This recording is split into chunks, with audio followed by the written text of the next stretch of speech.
We're live. Hello, Damn. everyone. Hello. We are doing a new format here for our podcast. This is the Point by Point Tennis Podcast with your hosts, Jishnu and Carlos. We're back again. New year. We were out for a little while, but now we're back and excited to talk about today Indian Wells. Yeah. But before we jump into all of it, right? I wanted to explain a little bit to the listeners that we are doing a little bit of different format for some of our episodes. New year, and we're trying new things. And I thought it would be, we both thought it would be cool to, whenever draws come out, just do a YouTube live and just talk about the draw, go through it, and have you guys participate as well. So this is going to be a trial run. We're still working out the kinks a little bit, Yeah. but we're excited to get it started. We're So excited. you want to kick it off then? Sure. Let's do it. Let's jump straight into So the back. I wanted to talk about, since this is the first episode of the year, right? Yeah. The thing that I wanted to kick off with is let's just acknowledge what A few happened, things. right, this year, right? So we had the first Grand Slam of the year happen. It was the Australian Open. And the winner of that, surprise, surprise, Novak Djokovic, Yeah. right? So do you want to give an initial thought on, the achievement of Djokovic at Australia? Yeah. I wasn't super surprised, Right. but it is very impressive. I mean, this is a record-breaking Yeah. achievement he's made. We'll also have to talk a little bit that he's also broke another record recently, with being number one for the most number of weeks. But he's playing.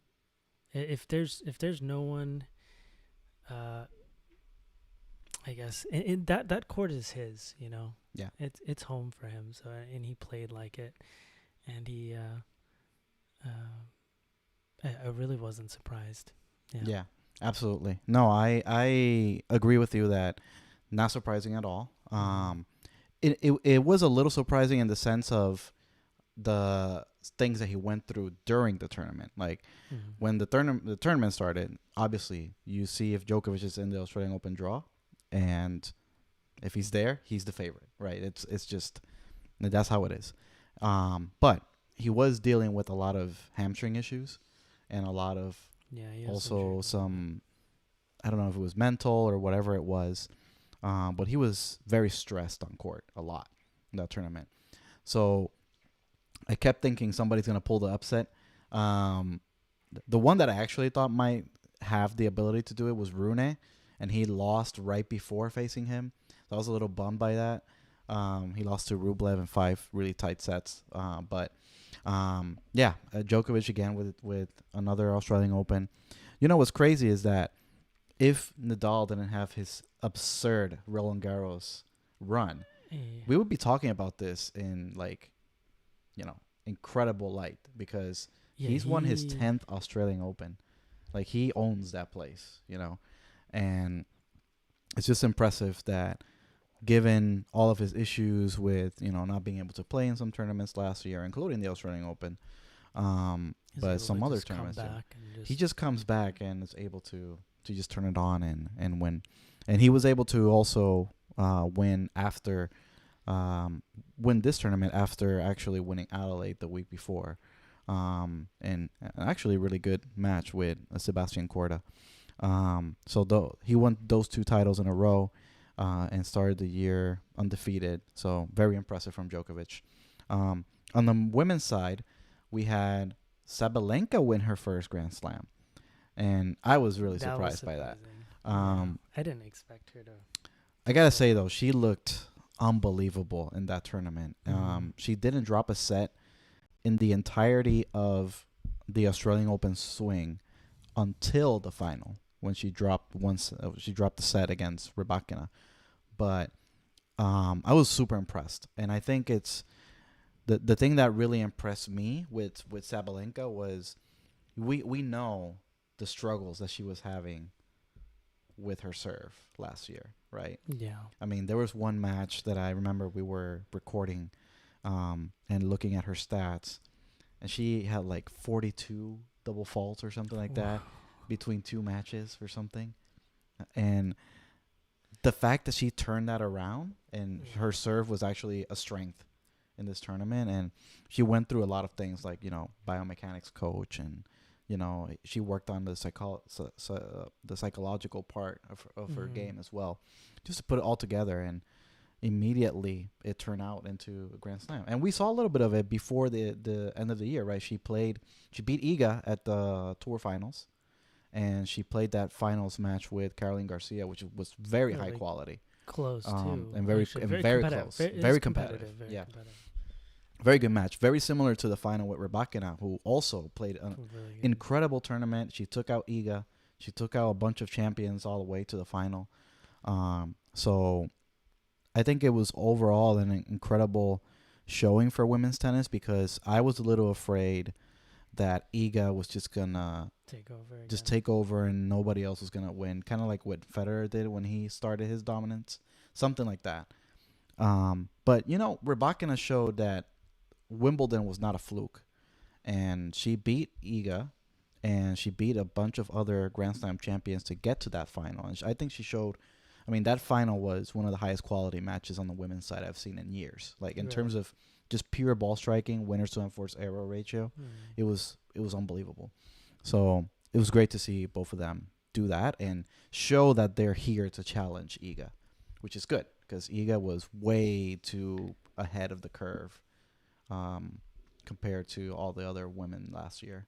So I think those are the big takeaways for me. Any thoughts before we move on to a few of the things post Australian Open? No, it was definitely two good finals, I think. I mean, very historic for Djokovic, but also Sabalenka's first, which is quite impressive. So, yeah, power tennis. Power tennis it was. Both of them, that's what they do. Yeah. So it was good. Post Australian Open. So we had a few stories, right? Well, first, with Djokovic's Australian Open win, it meant also that he retook the number one ranking from Carlos Alcaraz. And Carlos Alcaraz, for those that maybe miss the Australian Open, he was not there, right? He was injured. He suffered quite a bit of little injuries here and there since the fall of last year after winning his first Grand Slam. So, but he came back, right? And it was great to see him back. And he played 2 clay tournaments in Rio and in Buenos Aires the week before. And interestingly enough, he played both finals against Cam Norrie. Which was, I thought, impressive from Norrie to do that. Has been playing well. Yeah. Wow. So what did you think of the return of Alcaraz and those 2 matches with Norrie? Yeah, I think, the fact that Norrie beat Alcaraz the second time, Alcaraz was clearly suffering physically in that match.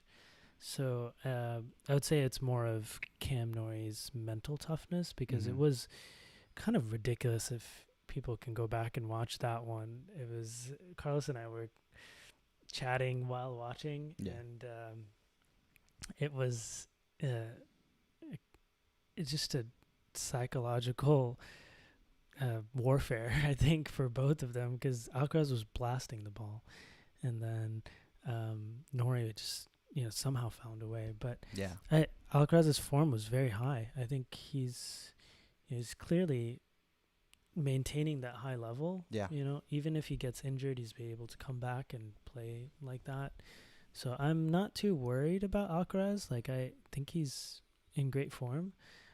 It's just he has to be careful about his injuries. I agree. I'm excited this year to see him.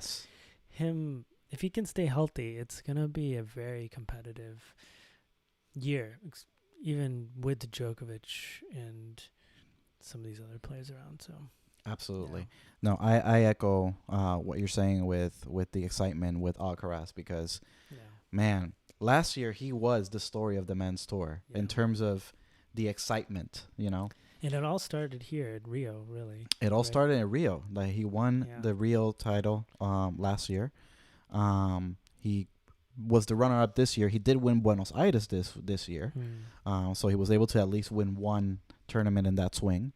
And yeah, Indian Wells and Miami. I mean, we're gonna go into the draw shortly, and we're gonna see what our predictions are. But this is where Alcaraz shined, and his only loss on this Sunshine Double was a semifinal against Rafa Nadal, who himself was undefeated at the time Yeah. that year, last year. So, and it took everything. He took Nadal's rib, Yeah. pretty much in that match. So this is a good moment for Alcaraz, right? In terms of memories from last year. So I was super excited to go back to that match. Man, I've never been more impressed with a player in a loss than I was with Alcaraz in that second match with Norrie. Really? So for listeners, like Norrie and Alcaraz, right? They faced both in Buenos Aires the week before. Alcaraz won that comfortably. Then they played again in Rio, where Alcaraz was actually the defending champion, and he was again, comfortably winning. He won the first set. He was up a break. He was almost up 2 breaks in the second set, and then he got injured.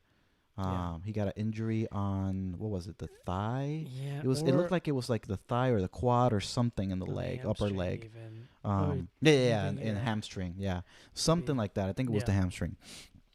And his level definitely dropped a little bit, but in the third set, when he realized that he could not move, he just started going for winners at ridiculous positions on the court. And the point is that he was actually making them.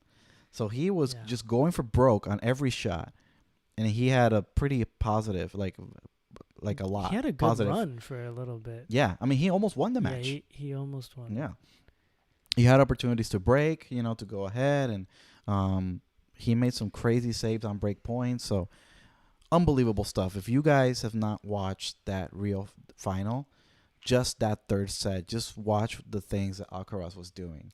And honestly, I have to give some credit to Norrie, because it is tough to see that from the other side of the court when you got a wounded soldier there and you can't put him away because he's just doing some ridiculous stuff. The mental fortitude to deal with that, I thought was very impressive from Norrie. And overall, just the 2 weeks, right, being able to, he played a lot of good clay quarters in these tournaments, right? A lot of the guys that play on the clay were there. And Norrie was able to beat them all, and that says something. That says that he's not just a hardcore. And he's not like he's definitely an echelon above most of these players, right? So he might be a little limited in certain things, but I'm still very impressed with what he does.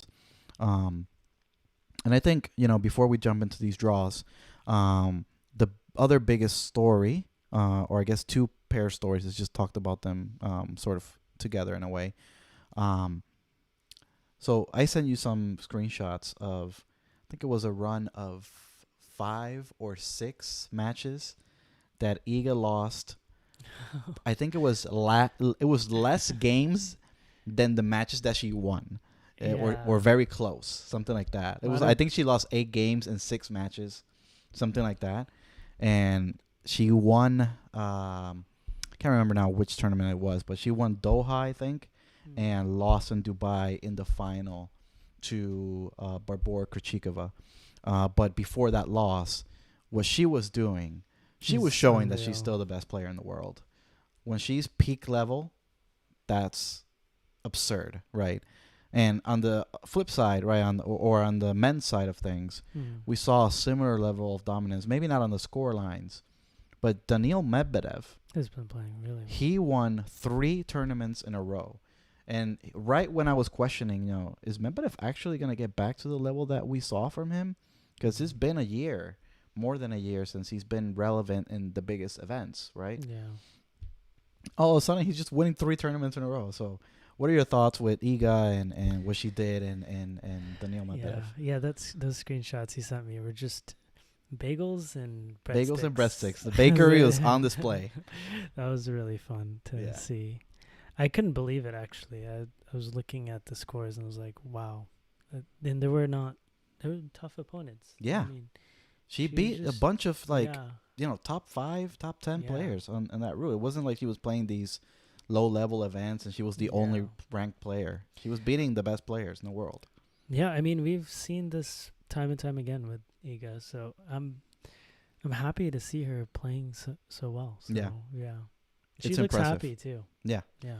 It's impressive, and Yeah. with Krejcikova, like that's even more surprising that she was able to beat her after playing that, Oh, that god that's level. some people just dropped out right before playing her, right? Withdrew or something. Oh yeah, That was funny. I think it was Bencic.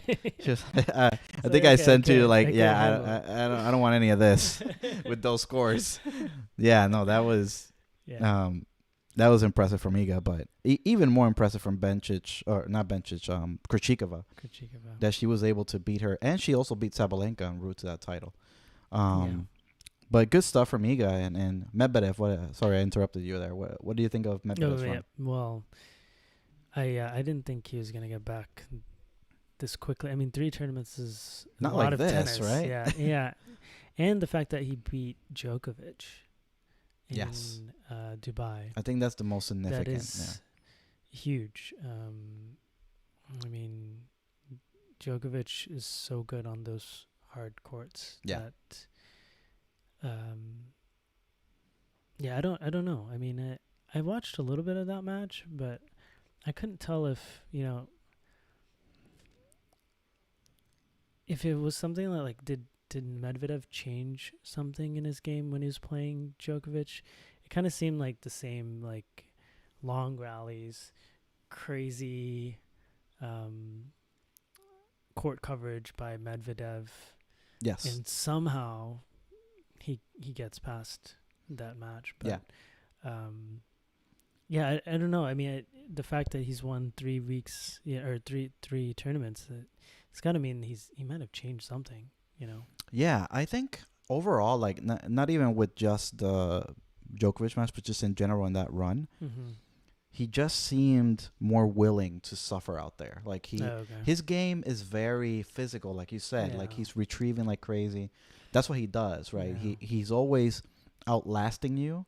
He's basically Djokovic in a way, but taller and slightly less aggressive than the current Djokovic, because Djokovic from before was very much like the current Medvedev, right? That yeah, he played a lot with his physical. physical Yeah. and defense. Now Djokovic has turned a little bit into a serve bot, right? With his coach, he's actually one of the best Goran. servers in our world Yeah. now. But before that, like he played mostly through his defense, and that's what Medvedev does too. Now Medvedev has always got a good serve, right? So he's always been able to pair his good serve. But one thing that really went bad for Medvedev last year was his first serve percentage. It went way down. And then I went and looked in the stats with this match, totally expecting for that to be the difference. It was not. Oh. Like, so I put down the stats here, and he only served 58% in that match 58%. against Djokovic, And he still won. and he still won. Oh wow. So, but when I was watching the match, I So he still has room for improvement. yeah, well, yes. But the thing that really struck me was Djokovic was really killing the return. Like he was hitting it well, but Medvedev was able to deal with it, right? He was able to put the ball in play and not leave like an easy ball in the middle of the court. He was able to actually get back into neutral after Djokovic made a great return out of his second serves. And I think that was a key. And another thing that I put here was long rallies, big advantage Medvedev. Anytime the rallies were longer, Wow. he had a more positive point differential in the match. And I think that shows again what the resilience from Medvedev was, right? That's the thing he was missing a lot in his previous matches.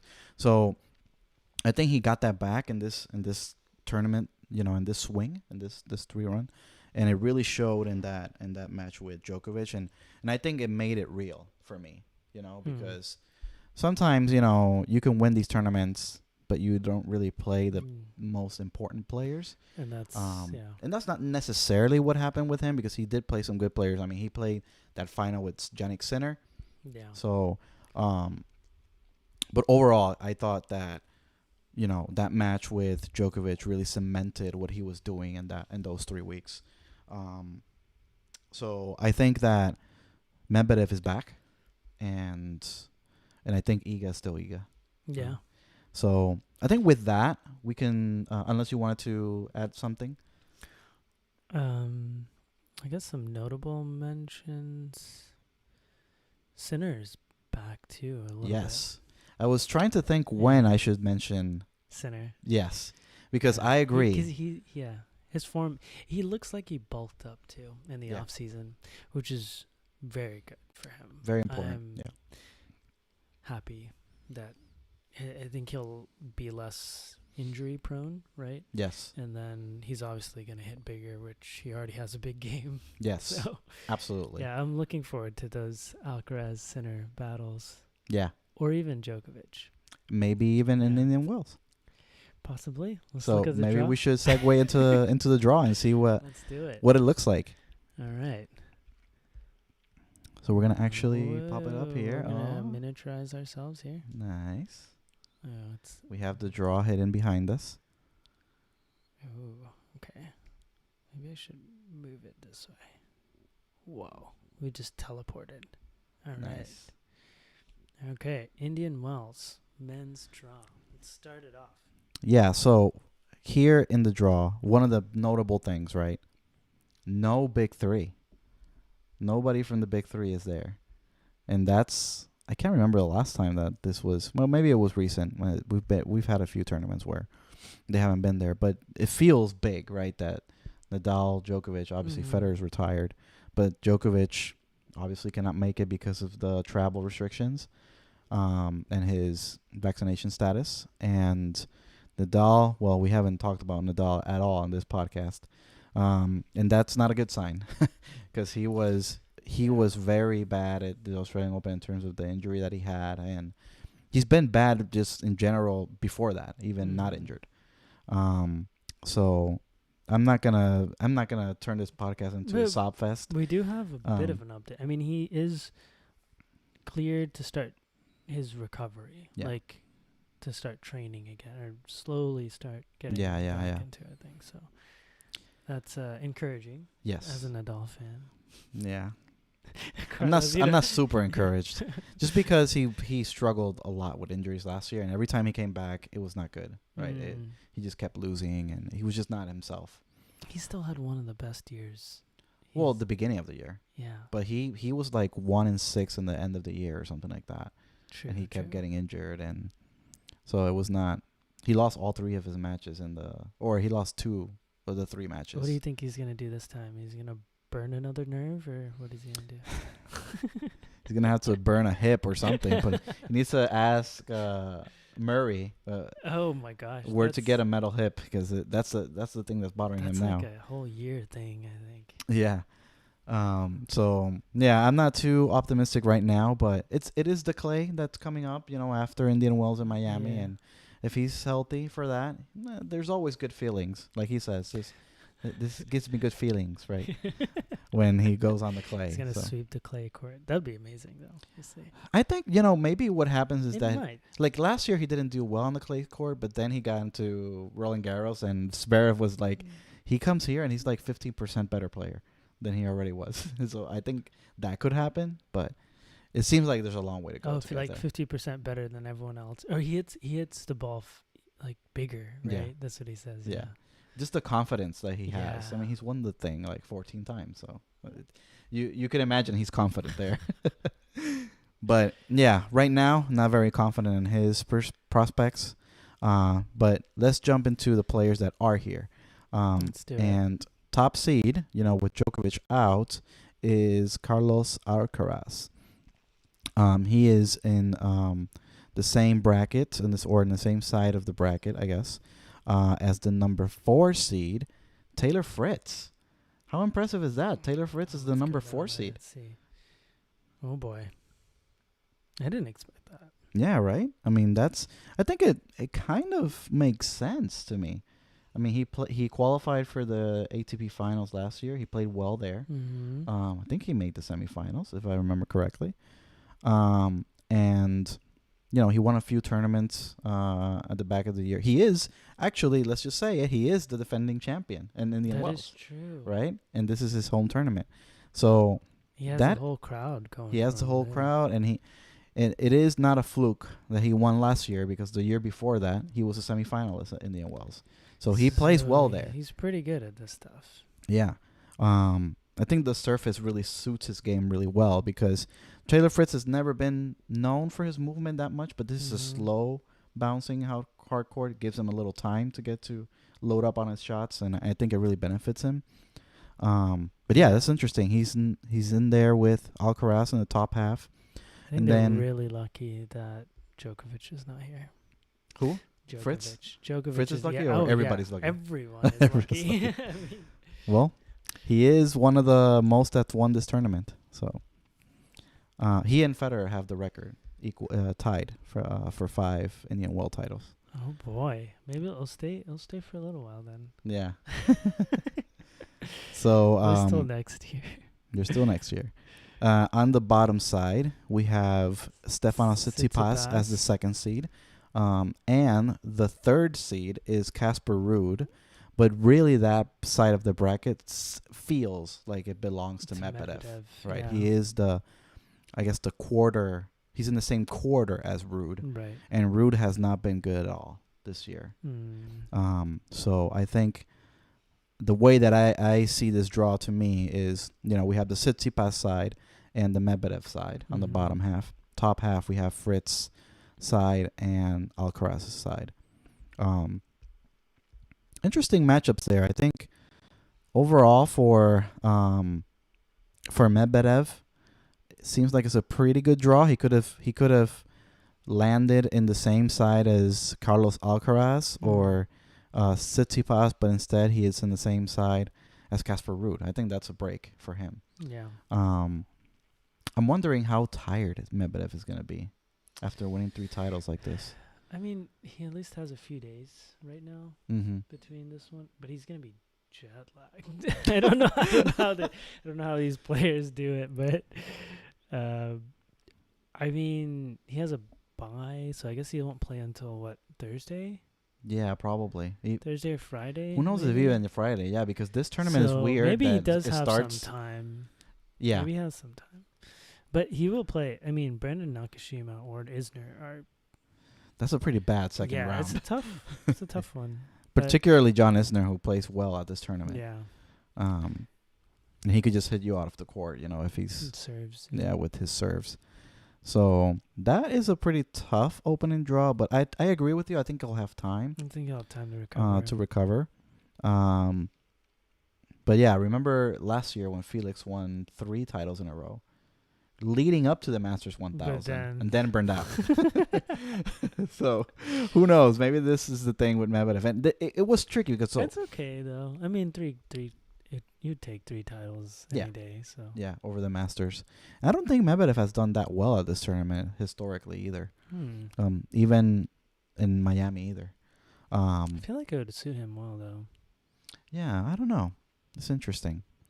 But actually no, Medvedev likes the faster hard courts. I mean, he still does well in Australia. He does. It's So- true. But Indian Wells is the slowest of the hard courts, of all of the hard Oh, court events. really? Of at least of the top Top Masters tournaments? and Grand Slams. Really It is the slowest, the yeah. slowest. In Miami I think is second Wow, in terms of the speed. that makes that 2017 Federer Nadal semis even more satisfying. Yes. No for me, but yes for you.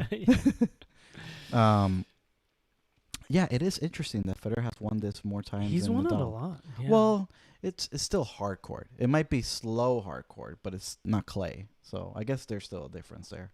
But maybe his coach Lubicic gave him a few pointers. yeah. And I think also with Nadal, like 'Cause he wanted to he randomly. he has never won Miami, but he's won He's this won tournament this 3 one, yeah. times or 3 or 4 times. So there's clearly a preference for like if you play slower, if you play better on slow surfaces, like this is a good tournament for you, right? But I think Medvedev struggles a little bit with this surface. We'll see. This is a different Medvedev though. He's won 3 titles in a row. He's coming in with momentum.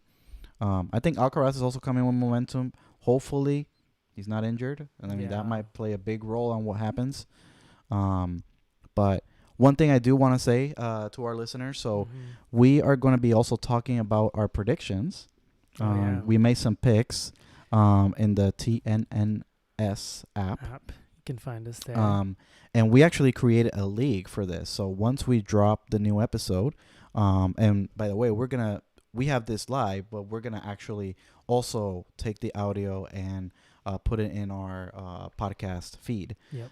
So you will receive a new episode that will drop once we're done with this live, and we do the editing. And in the show notes for that, we will have a link to Yeah. our league that we created, Well, so that you we'll can put it in the video description as well. Yeah, to we'll this put it in live the- stream- yeah, live we'll- stream, we'll so do you'll that. find it down there. for sure. And that way you can enter to our league and participate with us in the predictions competitions. Yeah, it'll be fun. So yeah, we've already done 1 week, and we split between the two big Oof. tournaments. Just We're won tied. one, I Yeah. won the other. So right now we're tied. So it's gonna be a fun little thing to do. Yeah. So yeah, at the end of the show, we'll put it in the video description. We'll put it in the show notes for the podcast as well, so that you can participate there. So we're gonna talk a little bit about that as well, and we can start diving in with the Carlos Alcaraz side of the draw. So here in the same quarter, he has Felix Auger-Aliassime as the number 8 seed, and actually, that is a little bit of a tough draw for him, right? Yeah. Because it is. Felix really does seem to have Alcaraz's number.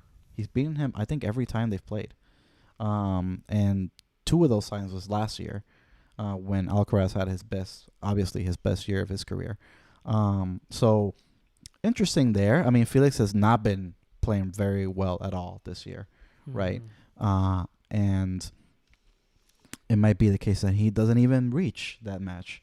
Actually, I don't think I predicted him to reach that match.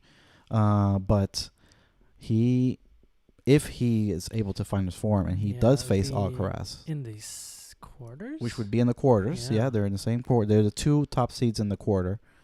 That would be a tough matchup for Alcaraz. So Mhm. what do you see in this side of the draw? Anything that stands out to you? Any threats? Any big threats apart from, Felix for Alcaraz on this side? You know, I would say, let's see. I mean, Fritz could be also getting into the semis, but no, in terms of just Fritz is on the other yeah, side, it's though. on the other side. Yeah, I would just say, yeah, it's probably him. I mean, even but Karina Busta could be tough. You never know with him. Though. Yeah, Yeah. he's very consistent. He could be a little tricky. I think for me, who stands out that maybe not in the rank group, but we have Jack Draper on this side. Mm-hmm. And he's been on the rise as well. He's one of the exciting young players on the tour. We have Andy Murray in this side as well. And that could be a potential 3rd round match if I'm seeing this correctly. 3rd or 4th round. And the other guy who probably is the biggest threat apart from Felix from this side, I would say, is probably Hurkacz. Hurkacz has just recently won a tournament a few weeks ago, or maybe even last week. And he's played pretty well, both historically at this tournament and in Miami. He's actually pretty good in both, in both of the Sunshine double swing. He's just in general good on hard courts, right? He with the big serve and the big game. So that could be an interesting matchup. And I would be excited to see that because there's a lot of players that I haven't seen Alcaraz play against, right? Last year, he had this big, his big year, but he kept playing kind of the same people. He kept playing the Norries, the Rudes, That's Tsitsipas true. of the Yeah. world. But I never saw him play against Medvedev. I don't think I've ever seen him play against Hurkacz, right? And I would like to see those matchups just to see what happens because Hurkacz, he is good, right? He's been playing he's playing really well. And he has the type of game that could trouble Alcaraz with the big serve. Just hit him off the court pretty much. Kind of in the same way that Felix beats him. Like Felix just beats him, hitting him off the court essentially. So I would like to see those matchups to see if they happen. Do you think that the injuries that the injury that he had and from the previous tournament is going to be a factor or no? I do. You think so? I think so. I don't think it's enough time for Yeah. him to heal. These quads and I guess hamstring injuries, they're such a big muscle. Mm-hmm. I don't think he's going to be 100%, but one thing that it surprised both of us was that he was just hitting so big even when he was injured. So if he can do that, we were at one point, it simplifies the game a lot, we right? were just talking while we were watching. I mean, he can just use that strategy. He has that gear, which not a lot of people do. I mean, I'd say the big three have consistently been able to do it, where they just go into this, some people call it like God mode, right? Like literally. And if you see him when he was injured and he was just hitting the ball as hard as he could, he was in that sort of mode. Yeah. And sometimes you just think like maybe he should just have that as a strategy. Yeah. He should just implement that in his game more. I agree. It would be it should be his first strategy, I think. It should be his first strategy. And then he can rely on his defense if it's not working. If it's not working. Yeah. Because right now he defends too much. I think so too. Yeah. And he can do that because he's young and healthy. Yeah. I mean, I guess he's not healthy, right? It's becoming a problem. It's becoming a problem. Yeah. So, I think he can maybe turn this weird, final moment with Cam Norrie into a positive where he figures discover out, something maybe. Maybe he can just be a bit more aggressive early on in all of his matches. Yeah. Reduce the crazy running. He probably likes to run too. At one point in my tennis life, it's fun to run and hit winners. It's a little challenge too. Like, can I get to it? Yeah. But he's obviously getting injured, so yeah. No, I think it's gonna play a factor if he doesn't change his strategy. Like if he does, maybe he can get away with it. Yeah. But I do think it'll still bother him. So if it becomes very physical, which I'd say probably going towards like the quarters and the semis, he's gonna really have to pace himself or change his strategy there. I do think that he is in a good side of the draw though. At least for the first few rounds, right? Like the first round he gets a qualifier or Brandon Holt, which should be pretty straightforward match. Take care of that, yeah. Right? And I feel like in the next round, anybody of Monteiro, Pella, or Grigspor, like all three of those guys, particularly Monteiro and Pella, those guys are clay court players. They're not very good on hard courts. So I think he has a very good opening 2 rounds. Yeah. And then even for the third one, the worst he can probably get there is, maybe a Jack Draper and Andy Murray, right? Inspired. Or Carreño Busta. One of those guys. Which honestly, it could have been worse, right? It could have been worse. It's a normal. I think it's a pretty okay draw for him to work himself back into some sort of level and be ready for a challenge like Hurkacz or Felix in the quarterfinal. So I think he'll have time, I think, to see if he can deal with this injury or not. But I do agree that I would like to see him go attack mode first. Hopefully he can do that. But let's move on because we have the women's draw and 3 more quarters in the men's to talk about. Before moving on to the next side though, I do want to mention some of the seeds that are here. We kind of touch about them a little bit, but it's Hubie Hurkacz is there. Tommy Paul has been playing pretty well recently, and he's there as well. So those are the 2 sort of big seeds that are in this side. But let's. With that, move on to the next quarter. So this is on the same side same Yeah, half of so the it's draw, bottom half we're but looking on the at bottom here. side of that. So the other quarter.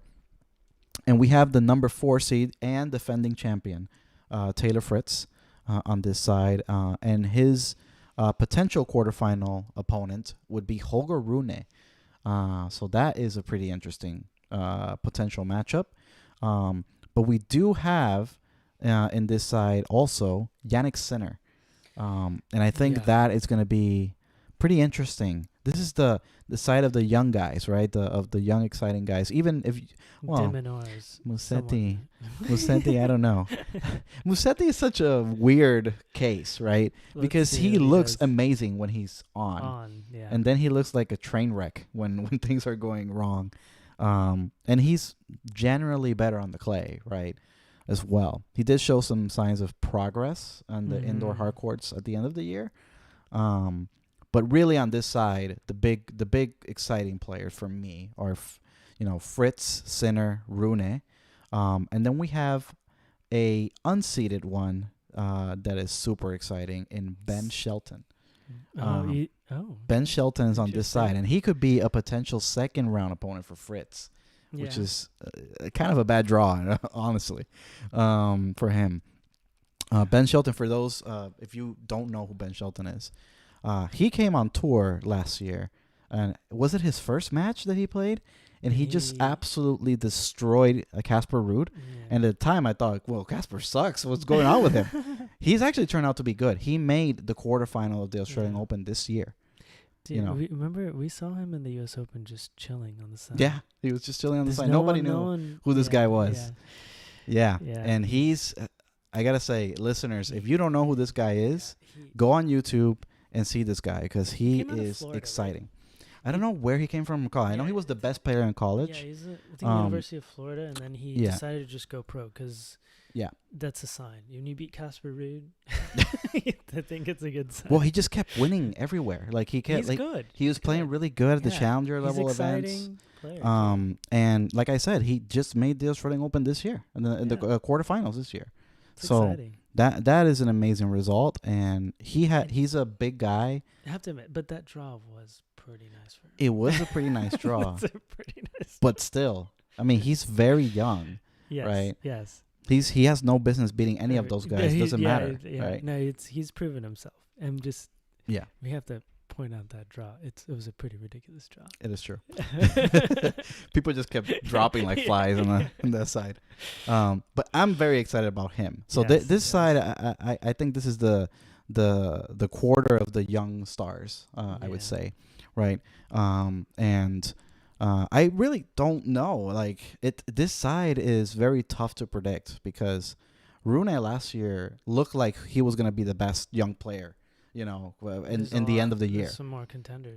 And we saw what Fritz did last year in this tournament. He was the first person to beat Nadal, right? He broke the 20-0 start from Nadal with an injured ankle as well. So he shows these moments, right? Yeah, that's true. And he honestly he's progressed a lot. Like Taylor Fritz, he gets better every year. Like you can see that there's things to improve, and the consistency is not there still, but the progression is good. It's in the right direction. So yeah, what do you think of this side? What jumps to you? Well, we'll get into our predictions in a bit, but I think Stan the Man is in that. Stan the Man is on this side. He's also he's unseated. What's a PR? What is that? Protected ranking. Protected I believe. ranking. Yeah. I don't know. Okay, so he's there. I think this is gonna be a tough battle for a number of these players because I think there's also Coric, which it's he did win on a fast ATP faster event. with Cincinnati, right? I think he won.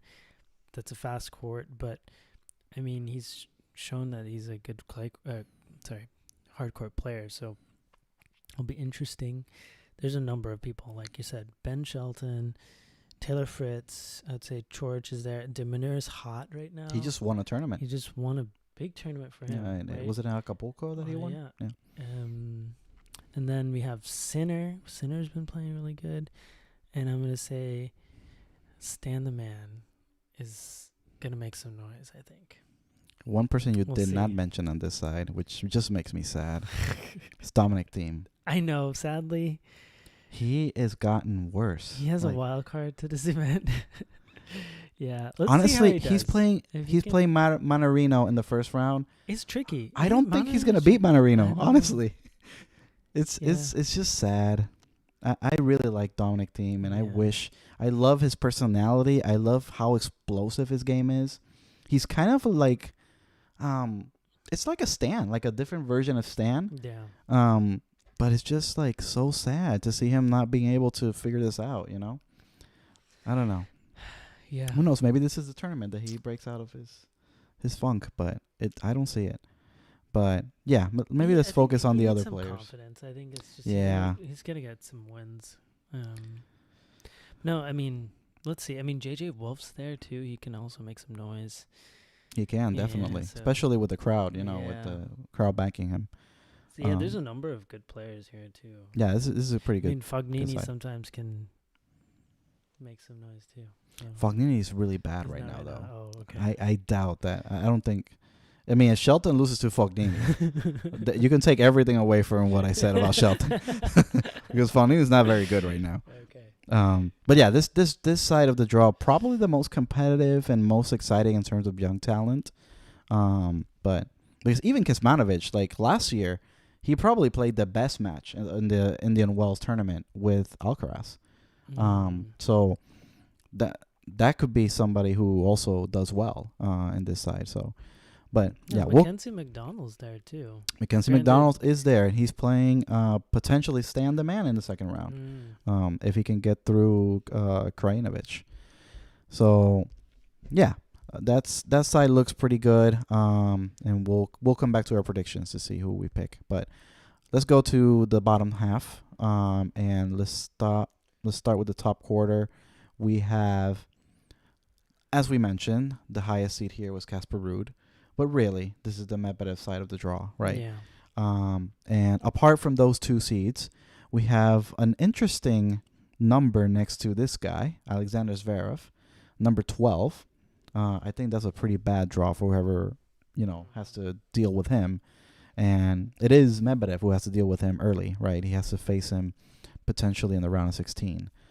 So Medvedev, Zverev in round of 16, that just looks weird. But who knows? Zverev is coming back, and he's had mixed results so far. Yeah. But I'm pretty impressed that he's able to play it at this level. Yeah, that So injury was that is a nasty. pretty bad injury. Yeah. So he's there. Roberto Batista Agut Mhm. is another seed here, and probably somebody who keeps going under the radar that we should mention is Karen Khachanov, right? He's made the last 2 Grand Slam semifinals now. So nobody talks about him, but he's been It's pretty good. consistent, you He's- know. So he's there as well. So this side, very clean ball striker. yeah, definitely. I think that there aren't that many young exciting players. I will give a shout out to Yibing Wu from China. So he's a wild card in this side of the draw. And I believe, if I didn't get this wrong, he won a tournament recently, right first after the time. Australian Open. Mhm. And he is the first Chinese ever, I right? didn't know that. Yeah, he's the first Chinese ever to win, first Chinese man Yeah. ever to win a ATP level event, and that's Big. history right there, right? Yeah. And he has the potential to bring a lot more people into the sport, right? So that is exciting, and he looks like he's the real deal. He looks really good. I don't know if he's a Grand Slam real deal, but I think he could be like a top 20, 30 guy like very soon. Wow. With the tools that he has. So yeah, he played a tournament recently. Was it Isner that he beat in the final? I think it was Isner. Was it? Yeah. Oh, was it Delray Beach? Was it Delray? No, it was before that, I think. Oh. I can't remember now what the tournament was, but I No. think it was Isner in the final that he played. Okay. I'll look this up here. And he is of this group here, right? Of this side of the draw. He is, I guess, the most exciting young guy that we can mention, right? You're right. He played The Dallas Open. Dallas Open. That's what it was. Yes, it was Isner, right, in the final. Yep. It's a very close one, right? Yep. Yeah. I remember. Three tiebreakers. 3 tiebreakers. That sounds like an Isner match. Yikes. But yeah, he looks pretty exciting. And he has a pretty favorable draw. So 14, spoiler 12. alert, I may surprise some people with my picks on this side of the draw. Okay. But he has in the first round, Munar, more of a clay court guy than a hard court guy. Davidovich Fokina, same, right? Better Clay than courter. Munar, but much more comfortable on the clay for sure. And then he might run into Hashanov, which might be a little more tricky for him. But still, first 2 rounds look like pretty winnable matches for him. So I'm excited to see from him what happens. And then I guess for me, the other side here is can Medvedev continue his streak? I mean, he's on such a historical streak right now, winning 3 tournaments in a row. And can he make it 4 in a row, right? So that's the thing that I'm looking for out here. Anything else that you want to talk about from this side? Yeah, I'm curious to see how Casper does. Yeah, right? Because, he's been a little poor at the beginning of this year. But he did rise, consistently last year. So maybe he's just going through a bad funk and he can recover it here. Yeah. He did play the final last year in Miami. So he can play on the hard courts. He can clearly play, Yeah. So we'll see if he can regain his form here. I think one guy we should maybe mention before we move on here is Diego Schwartzman. What is up with Diego Schwartzman? I thought we weren't going to mention him because he's not playing that It's just, it's so bad that we have to mention it. It's like, he's like 1 in like 15 or something in the last. I don't even know what the number is anymore. But he has lost so many matches recently. And I think the most alarming is that he lost every single match in the clay court swing. And he's usually very good at them. He lost to Jerry. He lost to Djokovic. How do you say his name? Is that Lajovic? Lajovic. Yeah. Oh boy. Dusan Lajovic. Good clay quarter, but still. Yeah, he's not played well. Yeah, these are rough losses. No, Yeah. Cerundolo. But that's the younger guy, not the better one. Oh, you're right. The brother. That's the brother, Oh, boy. and he lost to him. And it's not that he lost; it was just one-sided. Then lost to. Ooh, that's Australian Open. JJ Wolf. Yeah. Second round. Okay. So he's been pretty poor. been Even last year, struggling. he was struggling a lot. It might be right now the time to think if he should go back to the Challenger Tour. I think. Really? Yeah. That I'm bad? seriously thinking that. Like it's been like 5 months where he's won like 1 or 2 matches. He can't beat anybody. Like it's what I don't know what's going on with him. And people that are outside like the top 50 and he can't even get close to them. I don't know what's going on. Let's see what happens here. I mean, he has another Maybe he discovers something. Yeah. fellow Argentinian he's playing against. Fellow Argentinian, a guy who likes to clay. I mean, if you're going to get out of the funk, this is the moment. This is the moment to Right? do And it. Casper is struggling too. So maybe this he'll is beat it. Casper. Maybe he'll be Casper and he'll make everything moot. Make my comment about going back to the challenger level just go away. Irrelevant. But yeah, let's move on to the final part and then make some predictions. So Okay. final part, we have Tsitsipas, who is the top seed in this side. The other seed here in this quarter the other top seed is Andrei Rublev. So apart from them, we have Francis Tiafoe of note, Cam Norrie, Berrettini, Shapovalov, Dimitrov, and Cressy are the seeds here. And I guess apart from that, from the unseeded players, there isn't really that much of a note except the fact that Gael Monfils is back. He hasn't played in a while. And he might face Tsitsipas in the second round, so that's not a good draw for him to come back. Tsitsipas, actually, yeah. Well, for Monfils, honestly, because he's coming back from, I don't know, injury or whatever it was that he took. Yeah, something leave. happened, right? Yeah. So yeah, that is of note there, but Of the seeds, it's hard to see anybody really taking Tsitsipas, I think, from this side.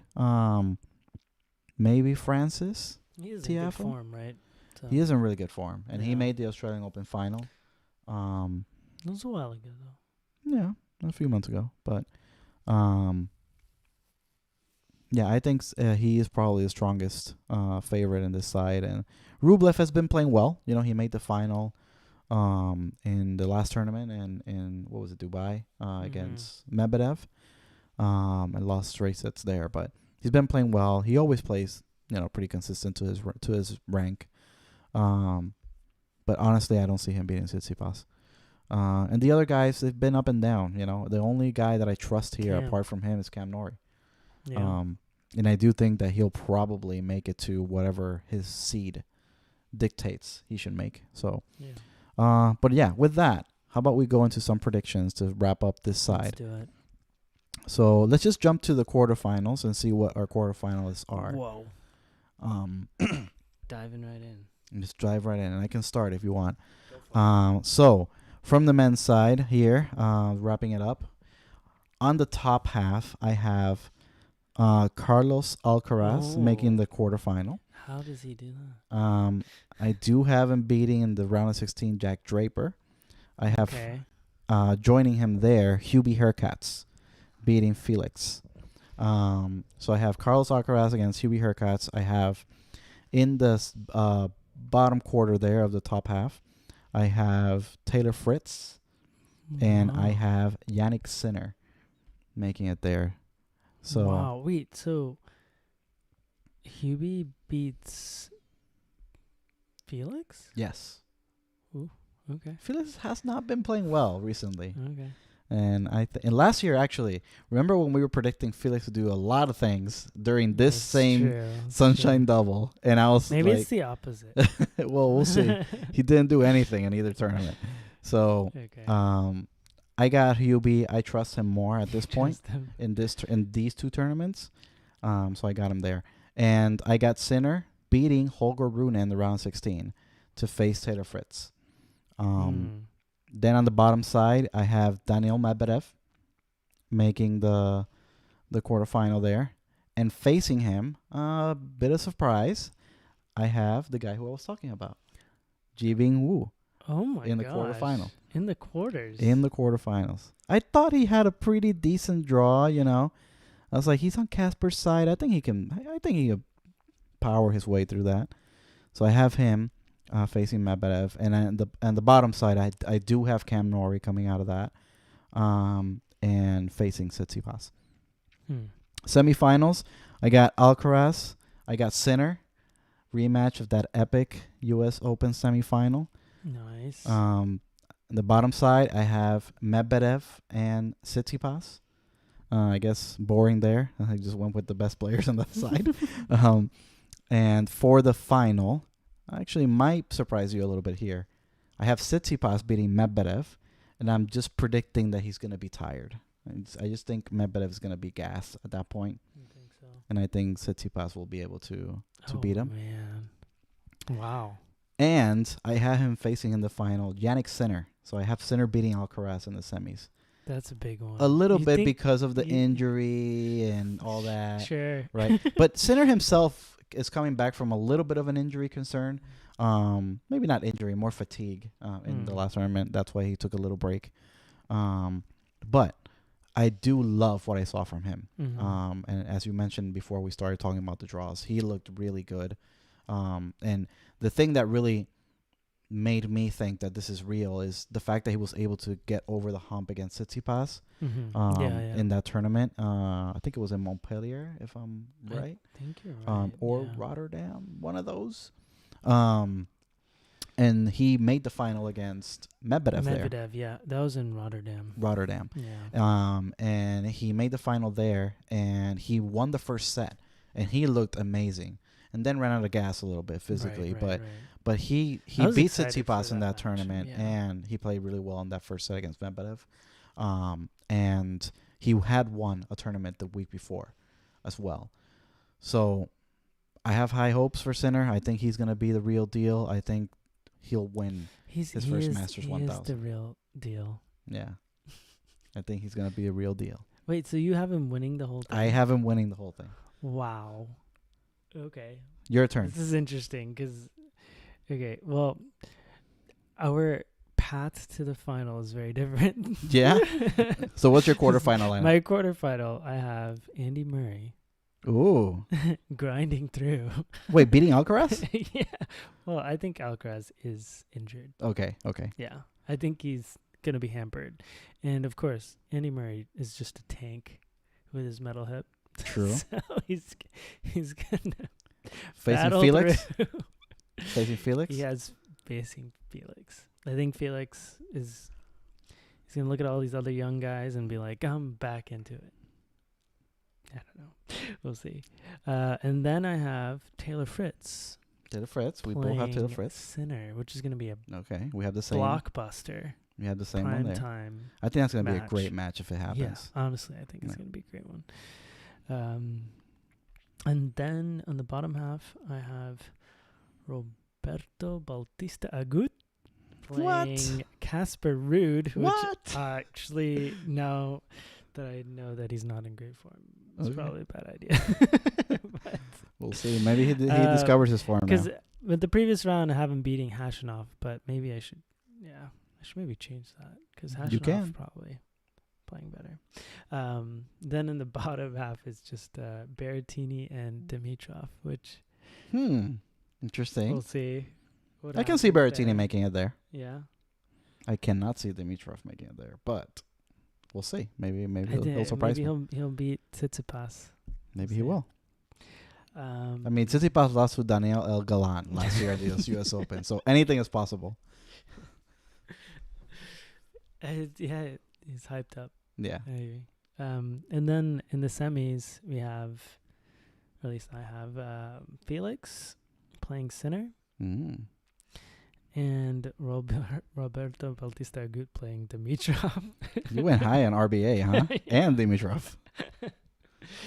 I mean, RB has a good hardcore game. He does. He does. I mean, he's better on hardcore than he is on any other He's surface. He's very consistent too.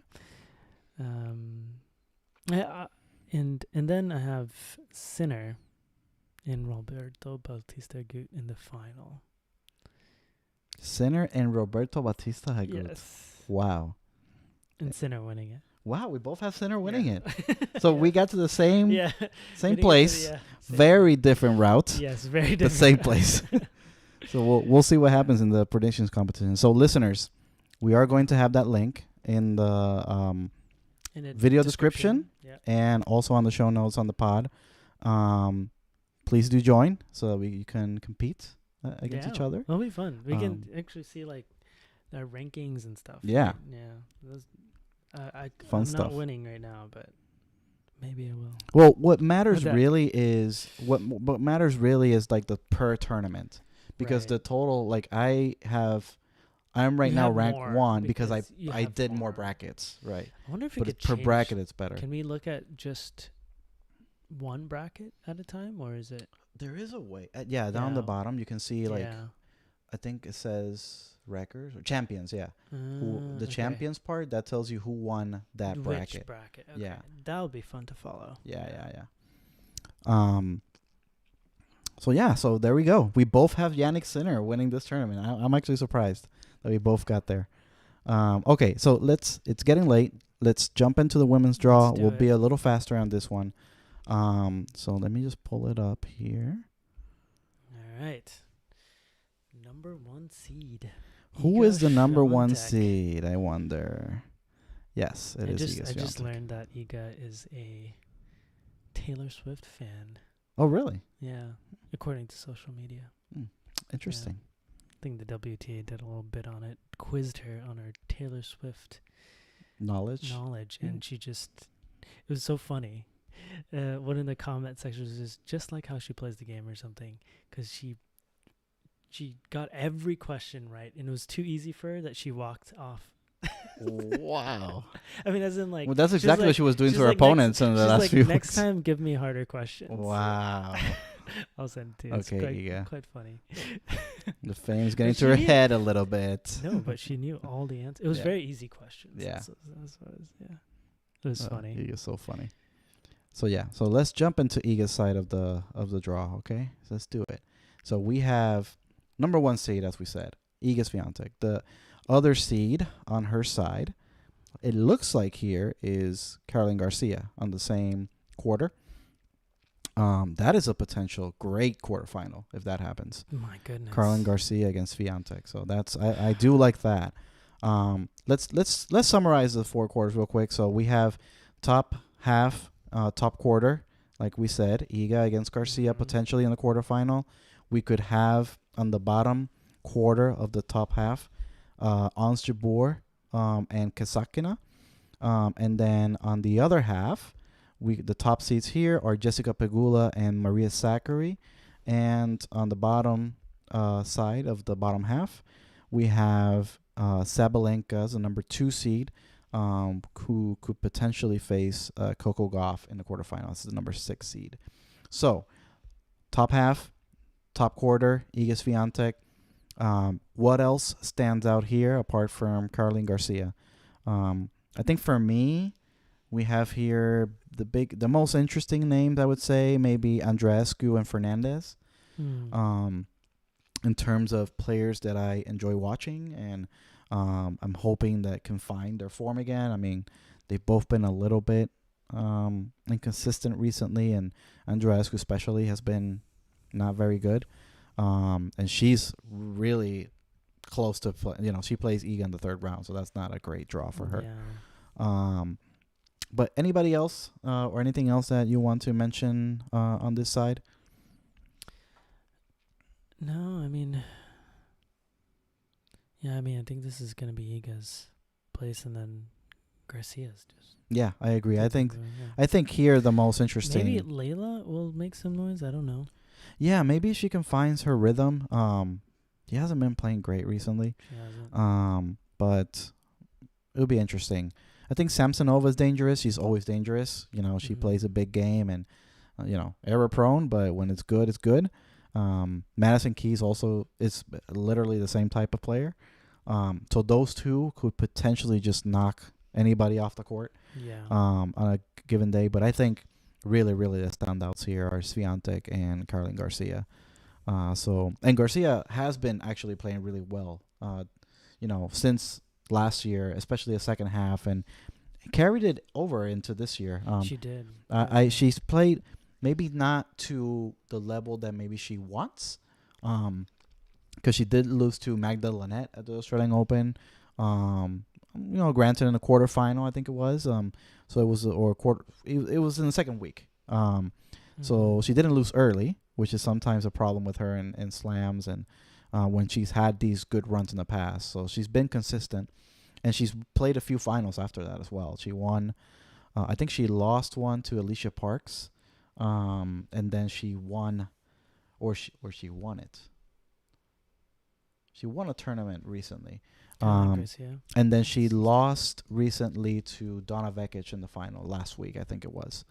So she's been consistently playing in finals, or later stages of events, and that's always good to see, right? Oh wow, yeah. She played in the finals against Keys. Yeah.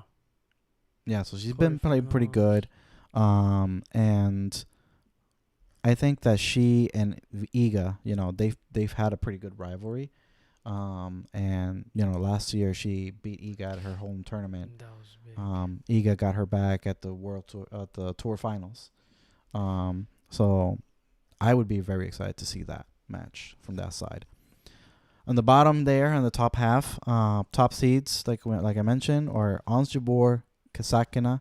Honestly, both are not playing very good. I mean, Jabeur was a little bit hurt recently, but I'm looking to other players to come out of this. Potentially, the big name here is Rybakina. Potentially Azarenka as well. I mean, Azarenka made, I want to say, the Australian Open semis this year. How's Badosa? Not good. Not great. She's not been good. She is here. Well, she is number 21, which Mm. is a weird number to see next to her name. and it's because she hasn't been playing that great. So that's what's going on with Badosa. But yeah, I think from this side, the most interesting name there for me is Rybakina. I think she can potentially put another great week, and she does have a pretty good draw here. She didn't land in Iga's side or Sabalenka's side or Garcia, any of the hotter players on tour right now. She's probably in the bracket with the most openings. So, yeah, I think Rybakina looks good coming out of this. Any other thoughts there? No. Yeah, I mean, I think you put it nicely. So bottom half, we move on here. We have Jessica Pegula, Maria Sakkari on this side, but we also have some other interesting players that are ranked here. We have Pliskova, who's always dangerous on a hard court, if inconsistent. We have Kudermetova, who's always very consistent, right? A very tough player. Kvitova. And we also have Ostapenko. So all of these are pretty dangerous players when they're on. So this side here could be pretty interesting. One of the exciting players for me on this side that's not ranked, Linda Fruhvirtova. She's a pretty young, exciting player from Czech Republic. She's there on the top side there with first round match against Sheriff, and she could play Kalinina in the second round and potentially Sakkari in the third. So I think she has an opportunity here. And she actually played pretty well last year in Indian Wells. I think she beat Azarenka, if I'm not mistaken, and she played pretty well at the Australian Open this year. So she's already showing a little bit of that promise in her talent. So she's kind of the one player that stands out to me apart from the seeds. Pegula has been playing excellent tennis since last year, and particularly this year. And she is now the number 3 ranked player in the world. So that's a big jump for her. And she beat Iga for the first time this year in one of the, the United Cup. So a lot of progress from Pegula. And I think she's definitely the favorite from this side. It will be interesting to see what Sakkari can do.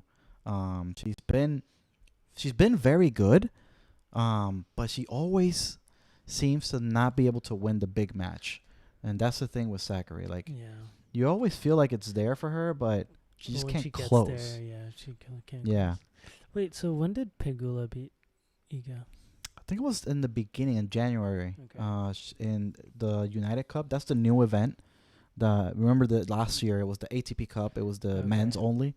This year they combined men's and women's to do like a combined event. Okay. And I think she beat her there. Iga just beat her in Qatar. Oh yeah, she trashed her in the final there. 6-0. So yeah. No, Iga was just absolutely ruthless in that stretch.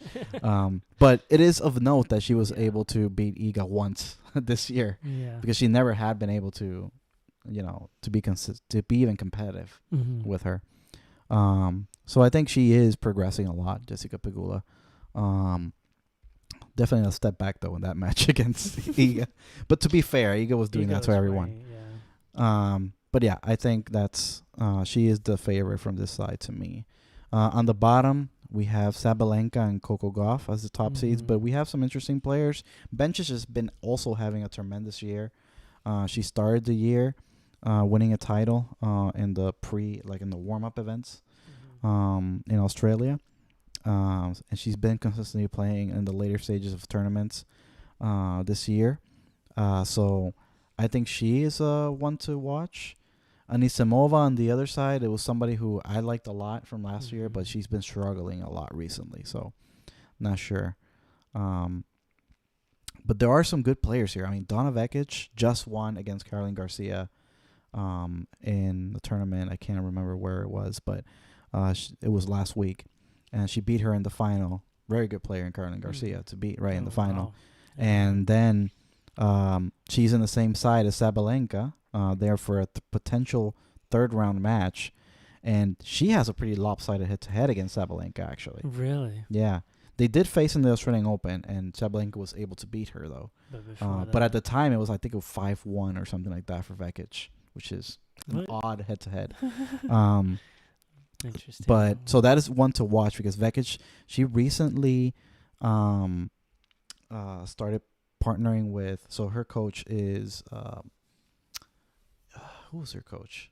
You look up her coach. Yeah, He's somebody Let's take a famous, look. but since they've been together, Pam Shriver, she's hooked up with Pam Shriver, and since they've been working together, she's really progressed a lot. Vekic, so she is somebody to look for as well. And I guess the other big name here for me is Krejcikova, right? She beat Iga in this recent tournament that Iga played. It was the Masters 1000 actually. So this is actually the second Masters 1000 for the women this year, right? Because the first one was in Dubai, and Krejcikova, well, Dubai or Doha. I always mix the two. But Krejcikova beat her in the final there. Right. So a lot of interesting names on this side of the draw, and I think it's pretty packed. So yeah, I think the women's draw is pretty interesting. I think it's pretty lopsided in terms of the best players. I think are on the bottom side of the draw, on the bottom half. Yeah, it'll be interesting even to see how Coco pans out Yeah. too. Yeah, Coco's been pretty up She's and been down. You know, she's been good in okay. some tournaments. Yeah. You know, not that great in others. But I think she's like overall, you know, Good, yeah. she's still like progressing and getting better. But yeah, with that, let's just jump into our predictions, shall we?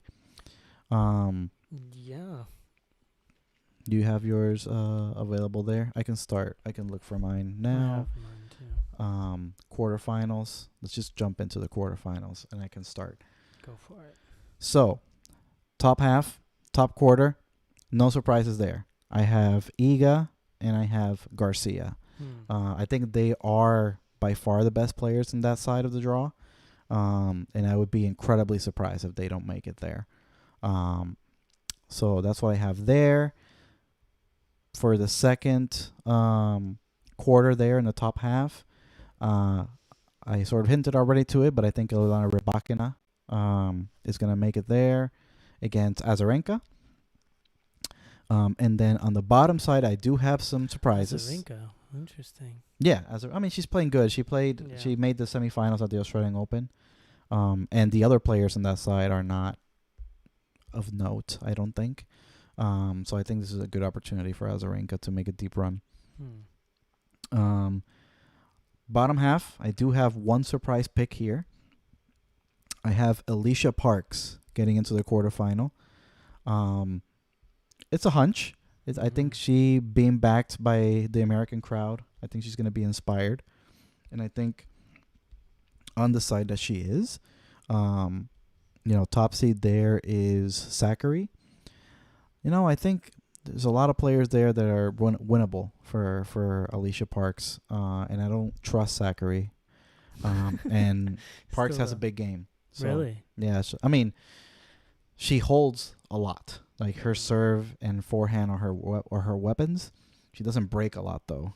So, a little Isner-ish in a way, but that is a pretty strong weapon to have. So I think she can make a deep run to the quarterfinal there, and I think she faces Jessica Pegula. And on the bottom there, I have a bit of a surprise. I think Krejcikova was going to beat Sabalenka again. And I think I have her there against Belinda Bencic. So wow. Bencic and Krejcikova for the last quarterfinal. Semifinal matchups, I got Iga beating Garcia. I got Rybakina beating Azarenka. I have Alicia Parks continuing one more round.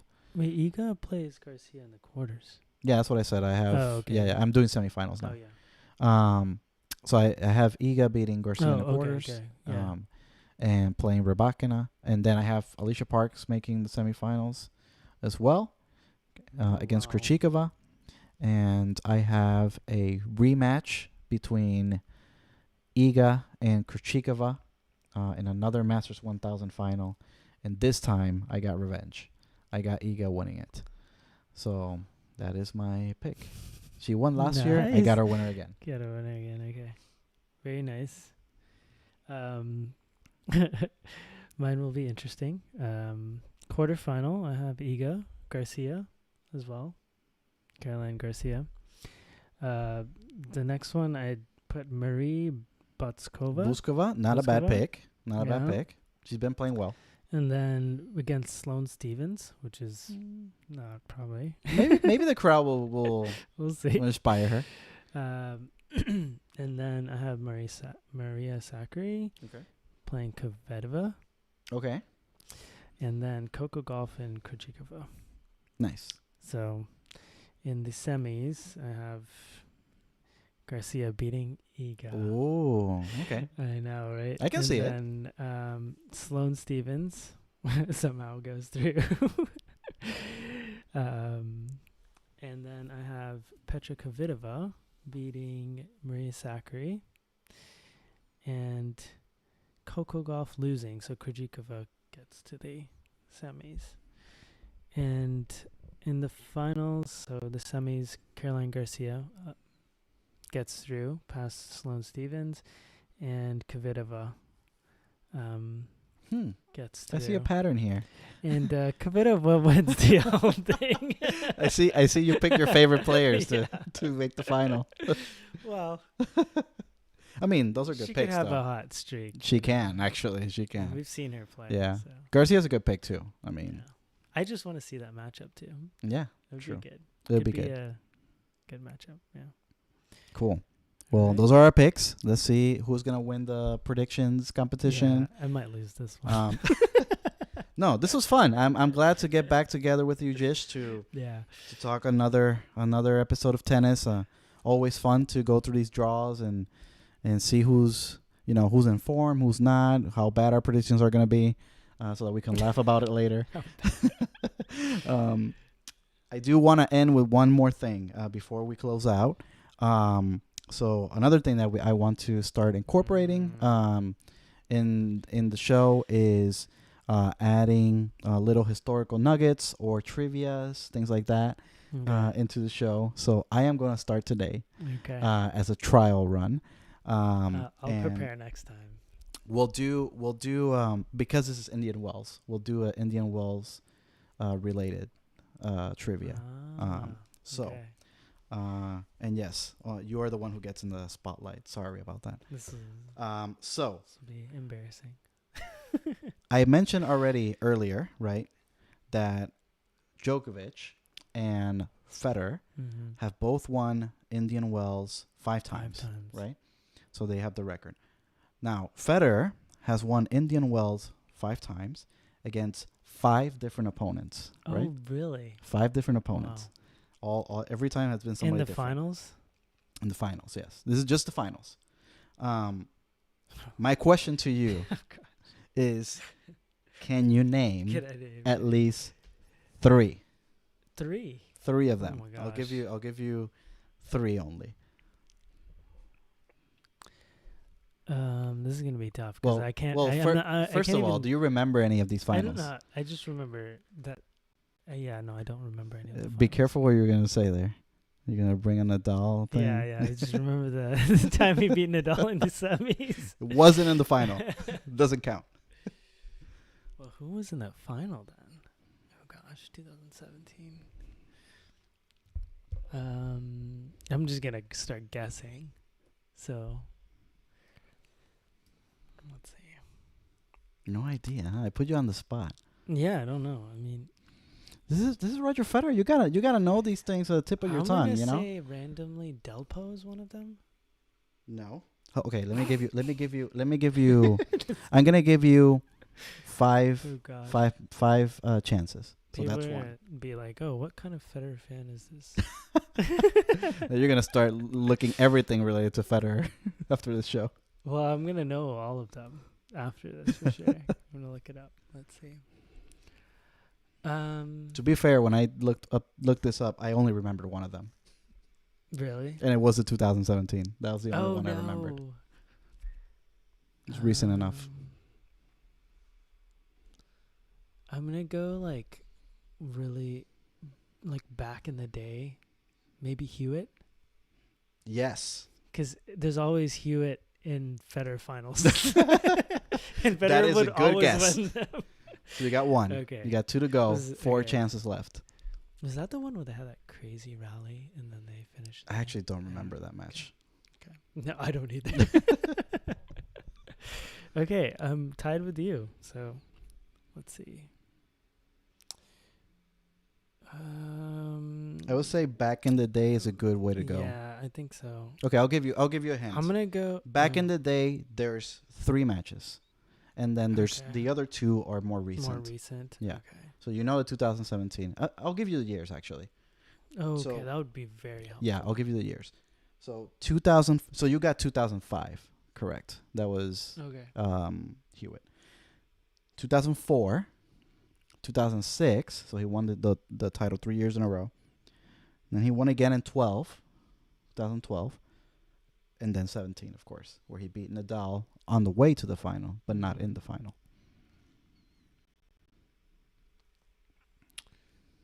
I'm gonna say. Is Tsitsipas one of them? Eh, Yeah. Yeah. Second strike. You get Okay. 5 strikes at least, No, not 3. Five strikes. 5 Okay. strikes. See, I'm generous with you, Jish. Wait, you said 2000. What was the previous? one? 2004, Uh-huh. 2006, 2012, 2017. 2006. Can you tell me when Hewitt was? 5. I'm gonna go with Nalbandian. Oh, I like that pick, but it's not a bad guess. But. Okay, when you get to your 4th strike, I'll give you more hints. It's not happening. Or I mean, it's going to happen. Let's see. Maybe. I'm just gonna say Djokovic. You have 4 strikes. So I'm going to be nice with you now. You got Okay. only 1 strike left. I'm going to give you countries. Okay? So, Are they helpful countries? 2 American.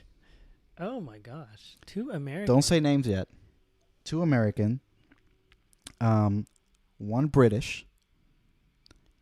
And 1 Swiss.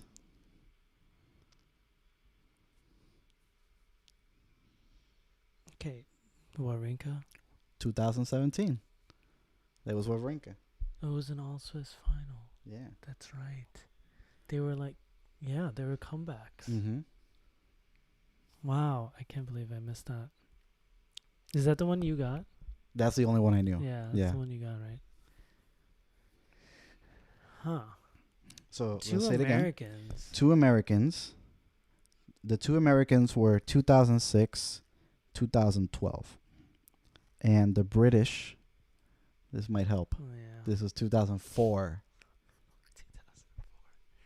Who was a famous British player I in 2004? You know He this. probably really was heartbroken that he lost. Tim Henman. Tim Henman. So You got it. 3. Tim Henman. I'm guessing Agassi. Or oh gosh. No, but you got 3 already, so you won.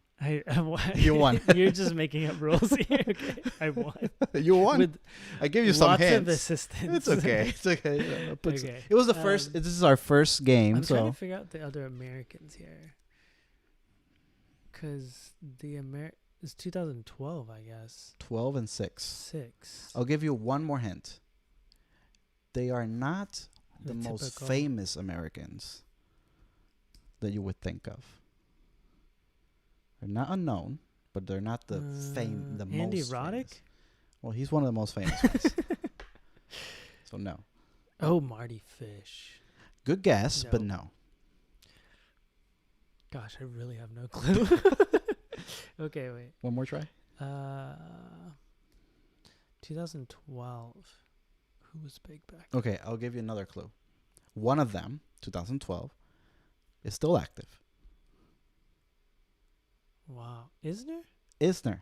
I That's would one. have guessed that he's a big guy. I mean, he's a famous American. But when you think of famous I Americans, think of his name. you think really? You think of Agassi, right? Well, back in the day, yeah. Right. But There's one of them back in the day, nowadays, 2006. Yeah. And then nowadays, you would nowadays Yeah. there's nobody really, but Roddick is the closest one. I was gonna. I was trying to I was- make I you was not thinking say of Roddick. I was gonna. That was my second guess after Yeah. Agassi. Yeah.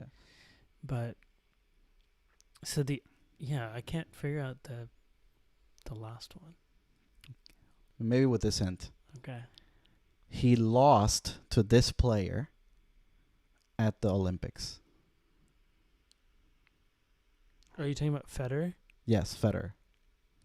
To Oh, this same player that no, he beat. Yes, I know. Oh gosh, this was tragic.